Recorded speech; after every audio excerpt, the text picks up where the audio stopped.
সবাইকে আজকের ম্যাথ ক্লাসে স্বাগতম। আজকে আমি অঙ্ক করব পঞ্চম শ্রেণীর অধ্যায় 6 ভগ্নাংশের অধ্যায়ের অনুশীলনী 6.3 ভগ্নাংশকে পূর্ণ সংখ্যা দ্বারা গুণের 46 নাম্বার পৃষ্ঠা। একে বলা হয়েছে 12 ভাগের 5 গুণ 6 কে কিভাবে হিসাব করা যায় তা চিন্তা করি। তাহলে এখন আমি কি করব, 12 ভাগের 5 গুণ 6 কে হিসাব করে উত্তর বের করে নিব। একদিন লিখে ফেলেছি 12 ভাগের 5 গুণ 6, কি করবো হিসাব করে উত্তর বের করে নিব। ভগ্নাংশের সাথে পূর্ণ সংখ্যা গুণ করার নিয়ম হচ্ছে নিচে হর যা আছে তাই বসে যাবে, তাহলে হর কত 12। এখন আমি কি করব, লবের সাথে পূর্ণ সংখ্যা গুণ দিব, তাহলে কত হবে 12 গুণ 6।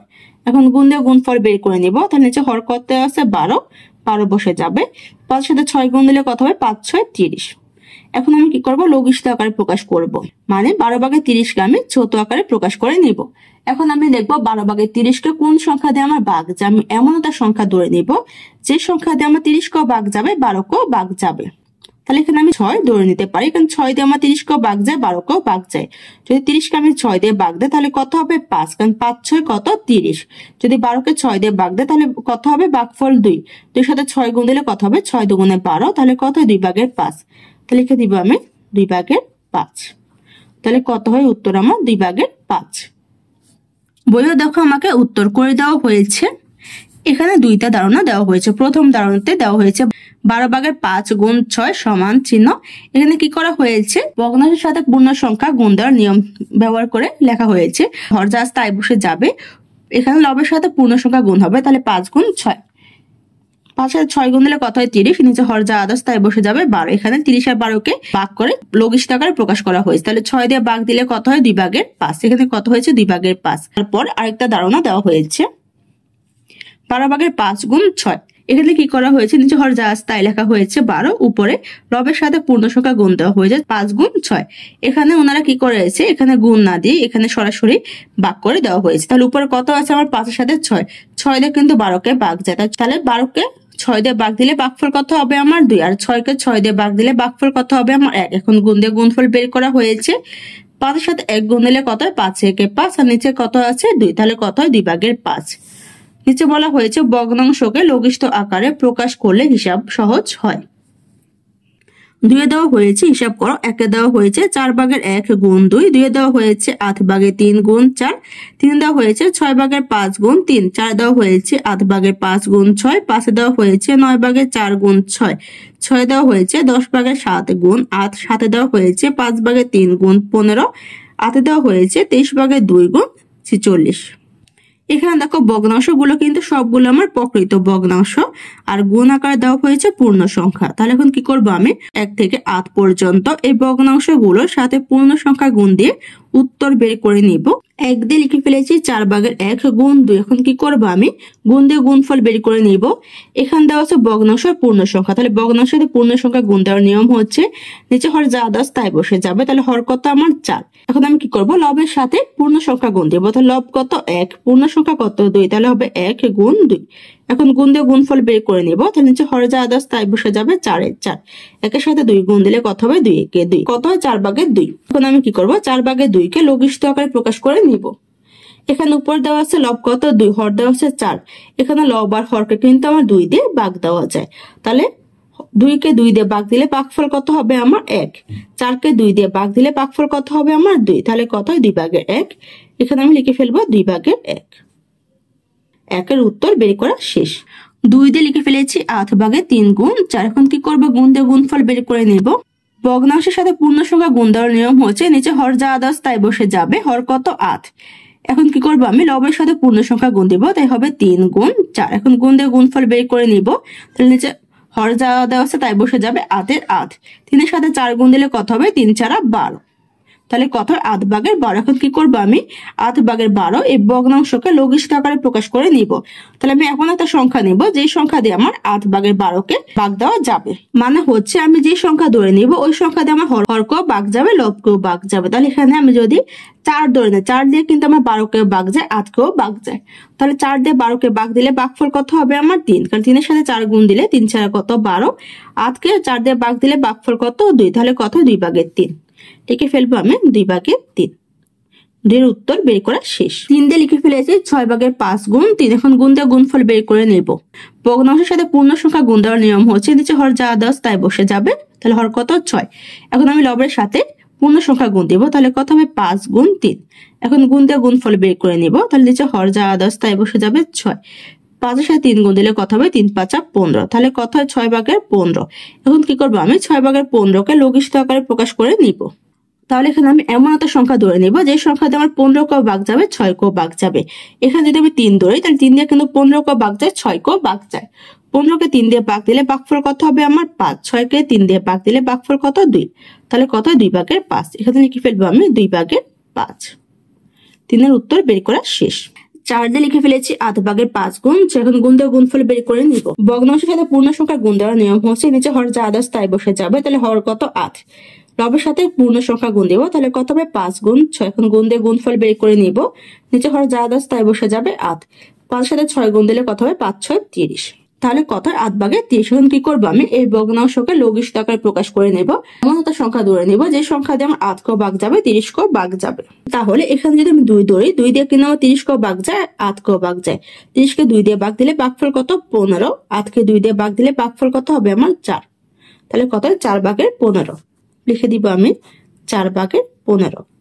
4 এর উত্তর বের করা শেষ। 5 দিয়ে লিখে ফেলেছি 9 ভাগের 4 গুণ 6। এখন গুণ দিয়ে গুণফল বের করে নেব। ভগ্নাংশের সাথে পূর্ণ সংখ্যার গুণ দেওয়ার নিয়ম হচ্ছে নিচে হর যা আদার্স তাই বসে যাবে, তাহলে হর কত 9। লবের সাথে পূর্ণ সংখ্যা গুণ দিব, তাহলে হবে 4 গুণ 6। এখন গুণ দিয়ে গুণফল বের করে নিব, তাহলে হর 9 বসে যাবে। 4 সাথে 6 গুণ দিলে কত হবে 4 6 24, তাহলে কত হয় 9 ভাগের 24। এখন আমি কি করব লঘিষ্ঠ আকারে প্রকাশ করে নেব। তাহলে কত 9 ভাগের 24। এখন আমি লঘিষ্ঠ আকারে প্রকাশ করে নেব। তাহলে আমি এমন একটা সংখ্যা নেব যে সংখ্যাতে 24 ক ভাগ যাবে 9 ক ভাগ যাবে। এখানে কিন্তু আমি 3 নিতে পারি, কারণ 3 দিয়ে আমার 24 ক ভাগ যাবে 9 ক ভাগ যাবে। 3 দিয়ে 24 কে ভাগ দিলে ভাগফল কত হবে আমার 8। 9 কে 3 দিয়ে ভাগ দিলে ভাগফল কত 3, তাহলে কত হয় 3 ভাগের 8। এখান থেকে ফেলবো আমি 3 ভাগের 8। 5 এর উত্তর বের করা শেষ। 6 দিয়ে লিখে ফেলেছি 10 ভাগের 7 গুণ 8। এখন গুণ দিয়ে গুণফল বের করে নিব। তাহলে ভগ্নাংশের সাথে পূর্ণ সংখ্যার গুণ দেওয়ার নিয়ম হচ্ছে নিচে হর যা আদার্স তাই বসে যাবে, তাহলে হর কত 10। লবের সাথে পূর্ণ সংখ্যা গুণ দিব, তাহলে হবে 7 গুণ 8। এখন গুণ দিয়ে গুণফল বের করে নিব, নিচে হর 10 এ 10 এ বসে যাবে। 7 এর সাথে 8 গুণ দিলে কত হবে 7 দা 56, তাহলে কত 10 ভাগের 56। এখন আমি কি করব লঘিষ্ঠ আকারে প্রকাশ করে নেব। এমন একটা সংখ্যা দিয়ে ভাগ দেব যে সংখ্যা দিয়ে ভাগ দিলে 56 কে ভাগ যাবে 10 কেও ভাগ যাবে। আর এখানে যে আমি ভাগ দিব আমার কিন্তু কোনো ভাগশেষ থাকবে না, শুধু ভাগফল হবে। তাহলে এখানে কিন্তু 2 দিয়ে আমার 56 কে ভাগ যায় 10 কেও ভাগ যায়। তাহলে 56 কে 2 দিয়ে ভাগ দিলে ভাগফল কত হবে আমার 28। 10 কে 2 দিয়ে ভাগ দিলে ভাগফল কত 5, তাহলে কত 5 ভাগের 28। এখানে লিখে ফেলবো আমি 5 ভাগের 28। 6 উত্তর বের করা শেষ। 7 দিয়ে লিখে ফেলেছি 5 ভাগের 3 গুণ 15। এখন গুণ দিয়ে গুণফল বের করে নিব। ভগ্নাংশের সাথে পূর্ণ সংখ্যা গুণ দেওয়ার নিয়ম হচ্ছে নিচে হর যা আদার্স তাই বসে যাবে 5 এর 5। লবের সাথে পূর্ণ সংখ্যা গুণ দিব, তাহলে হবে 3 গুণ 15। এখন গুণ দিয়ে গুণফল বের করে নিব। হর যা তাই বসে যাবে 5 এর 5। 3 এর সাথে 15 গুণ দিলে কত হবে 3 15 45। এখন কি করব আমি লঘিষ্ঠ আকারে প্রকাশ করে নিব। তাহলে এখানে উপরে লব দেওয়া আছে 45, হর দেওয়া আছে 5। তাহলে 45 আর 5 কে কিন্তু আমার 5 দিয়ে ভাগ যায়, তাহলে 45 কে 5 দিয়ে ভাগ দিলে ভাগফল কত 9। 5 কে 5 দিয়ে ভাগ দিলে ভাগফল কত 1, তাহলে কত 1 ভাগের 9। নিচে 1 এর কোনো আমার দাম নেই, তাহলে এখানে আমার উপরে লব কত 9, তাহলে কত হবে আমার 9। কারণ নিচে 1 দিলেও হয় না দিলেও হয়, তাহলে এখানে মান কত হবে আমার 9। 7 এর উত্তর বের করা শেষ। 8 দিয়ে লিখে ফেলেছি 23 ভাগের 2 গুণ 46। এখন গুণ দিয়ে গুণফল বের করে নিব। ভগ্নাংশের সাথে পূর্ণ সংখ্যা গুণ দেওয়ার নিয়ম হচ্ছে নিচে হর যা আদার্স তাই বসে যাবে 23 এর 23। তাহলে 2 এর সাথে 46 গুণ দিব, মানে লবের সাথে আমি পূর্ণ সংখ্যা গুণ দিব। এখন গুণ দিয়ে গুণফল বের করে নিব, তাহলে নিচে হর যা আদার্স তাই বসে যাবে 23 এর 23। 2 এর সাথে 46 গুণ দিলে কত হবে আমার গুণফল 92, তাহলে কত 23 ভাগের 92। এখন আমি কি করব ভগ্নাংশকে লঘিষ্ঠ আকারে প্রকাশ করে নিব। 23 দিয়ে কিন্তু আমার 92 কে ভাগ যায়, যদি আমি 23 দিয়ে 92 কে ভাগ দিই তাহলে ভাগফল কত হবে আমার 4। আর তোমরা বলতে পারো 92 বা 23 কে আমরা কিন্তু 23 দিয়ে ভাগ যায়, 92 কে আমি 23 দিয়ে ভাগ দিই ভাগফল কত হবে 4। আর যদি 23 কে আমি 23 দিয়ে ভাগ দিই ভাগফল কত হবে আমার 1, তাহলে কত 1 ভাগের 4। ভগ্নাংশের ক্ষেত্রে নিচে 1 এর কোনো দাম নেই, তাহলে কত হবে আমার 4। তাহলে এখানে লিখে ফেলবো আমি 4। 8 এর উত্তর বের করা শেষ। 3 দেওয়া হয়েছে একটি বোর্ডের 4 ভাগের 3 বর্গ মিটার রঙিন করতে 1 ডেসিলিটার রং লাগে। 4 ডেসিলিটার রং দ্বারা কত বর্গমিটার রং করা যাবে? আমাকে এখানে দেওয়া হয়েছে 1 ডেসিলিটার দ্বারা রং করা যায় 4/3 বর্গমিটার।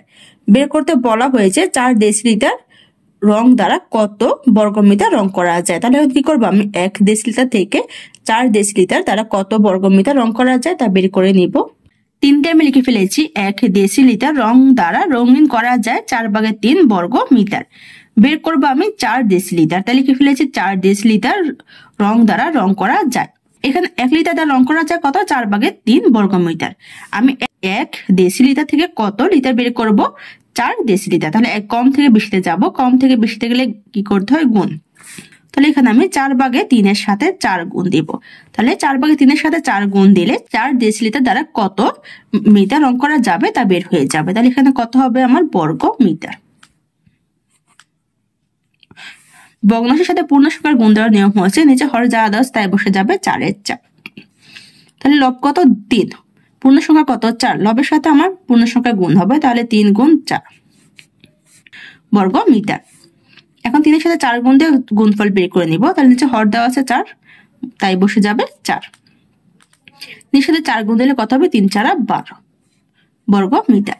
এখন আমি কথা 4/12। এখন কি করব, এই ভগ্নাংশকে লঘিষ্ঠ আকারে প্রকাশ করে নিব। তাহলে আমি এই ভগ্নাংশকে এমন সংখ্যা দিয়ে ভাগ দেব যে সংখ্যা দিয়ে আমার হর আর লব উভয় সংখ্যাকে ভাগ যাবে এবং কোনো ভাগশেষ থাকবে না। এখানে কিন্তু 4 দিয়ে আমার 4 কেও ভাগ যায়, 12 কেও ভাগ যায়। যদি আমি 4 দিয়ে 12 কে ভাগ দেন, ভাগফল কত হবে 3। তাহলে এখানে কত হবে 3 বর্গ মিটার। তাহলে 3 বর্গ মিটার। 4 ডেসিলিটার দ্বারা রং করা যায় কত, 3 বর্গ মিটার। 3 এর উত্তর বের করা শেষ। 4 দেওয়া হয়েছে 1 বাটি পায়েস তৈরি করতে 7/2 কিলোগ্রাম চিনি লাগে। এরূপ 14 বাটি পায়েস তৈরি করতে কত কিলোগ্রাম চিনি লাগে? তাহলে দেওয়া হয়েছে 1 বাটি পায়েস তৈরি করতে চিনি লাগে 7/2 কিলোগ্রাম। বের করতে বলা হয়েছে 14 বাটি পায়েস তৈরি করতে কত কিলোগ্রাম চিনি লাগবে। তাহলে এখন আমি 1 বাটি পায়েস তৈরি করতে যে চিনি লাগে ওই চিনি থেকে আমি 24 বাটি পায়েস তৈরি করতে কত চিনি লাগে তা বের করে নিব। 4 দিয়ে লিখে ফেলেছি 1 বাটি পায়েস তৈরি করতে চিনি লাগে 7/2 কিলোগ্রাম। বের করব 14 বাটিতে, লিখে ফেলেছি 14 বাটি পায়েস তৈরি করতে চিনি লাগে। আমি 1 থেকে 14 যাব, কম থেকে বেশিতে যাব, কম থেকে বেশিতে গেলে কি করতে হয়, গুণ। তাহলে এখানে হবে 7/2 গুণ হচ্ছে কত, 14। গুণ দিলে কিসে বের হবে, কিলোগ্রামে। ভগ্নাংশের সাথে পূর্ণ সংখ্যা গুণ দেওয়ার নিয়ম হচ্ছে নিচে হর যা দেওয়া তাই বসে যাবে। তাহলে হর কত 7, লবের সাথে পূর্ণ সংখ্যা গুণ দিব। লব কত 2, পূর্ণ সংখ্যা কত 14, তাহলে হবে 2 গুণ 14। গুণ দিলে কিসে বের হবে, কিলোগ্রামে। এখন আমি 14 সাথে 2 গুণ দিয়ে গুণফল বের করে নিব। তাহলে নিচে হর যা দেওয়া তাই বসে যাবে 7, 14 সাথে 2 গুণ দিলে কত হবে আমার, গুণফল 28, কিসে বের হবে, কিলোগ্রাম। তাহলে কত 7/28। কি করবো, আমি লঘিষ্ঠ আকারে প্রকাশ করে নিব। আমার 7 দিয়ে কিন্তু 28 কে ভাগ যায়, কারণ 7 আমার 28 এর মধ্যে যায়। তাহলে 7 আমার 28 এর মধ্যে কয়বার যাবে, 4 বার। তাহলে 7 দিয়ে যদি 28 কে ভাগ দেয়, ভাগফল কত হবে আমার 4। তাহলে এখানে কত হবে, 4 কিলোগ্রাম। তার মানে হচ্ছে 14 বাটি পায়েস তৈরি করতে চিনি লাগবে আমার 4 কিলোগ্রাম। 4 এর উত্তর বের করা শেষ। আজকের ক্লাসটি এখানে শেষ। সবাইকে দেখার জন্য ধন্যবাদ। যদি আমার ক্লাসটি তোমাদের কাছে ভালো লেগে থাকে একটা সাবস্ক্রাইব করে দিও।